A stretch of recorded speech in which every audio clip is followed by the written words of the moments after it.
হবিগঞ্জের হামলায় ২০ লক্ষ টাকা লুটপাটের অভিযোগ তুলে মৌলভীবাজার থেকে সিলেটের পথে রওনা দিয়েছে এনসিপি নেতারা। গত মঙ্গলবার হবিগঞ্জে এনসিপির পথসভায় অতর্কিত হামলার ঘটনা ঘটে। ছাত্রদলের দিকে অভিযোগের তীর দাগে এনসিপি। পরদিন বুধবার হবিগঞ্জে এনসিপির ছাত্রদল সভা ডাকায় ১৪৪ ধারা জারি করা হয়। নানা নাটকীয়তায় শেষ হয় ১৪৪ ধারা। প্রশাসনের নির্দেশনা উপেক্ষা করে হবিগঞ্জ যাওয়ার পথে একাধিকবার বাধার মুখে পড়েন এনসিপির শীর্ষ নেতারা।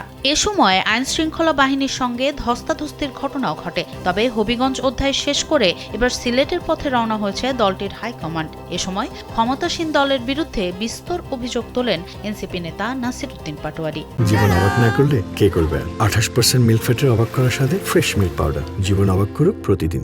আমাদের প্রায় ২০ লক্ষ টাকার জিনিসপত্র তারা ছিনিয়ে নিয়ে যায়। একটা হাইয়েস্ট গাড়িকে এমনভাবে ভাঙচুর করানো হয়েছে যে গাড়িটি আর ব্যবহারের যোগ্য নয়।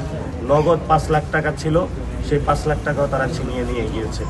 আমরা বলবো যে আমরা একটা ফেসিবাদী বাংলাদেশ থেকে উত্তরণের পর যখন একটা নতুন গণতান্ত্রিক বাংলাদেশের স্বপ্ন নিয়ে এগোচ্ছি, সেই সময় এই ন্যাক্কারজনক হামলা এবং আমাদের উপর অত্যাচার, চোখ কেড়ে নেওয়া, মালামাল চিন্তা পুরো দেশবাসী প্রত্যক্ষ করলো।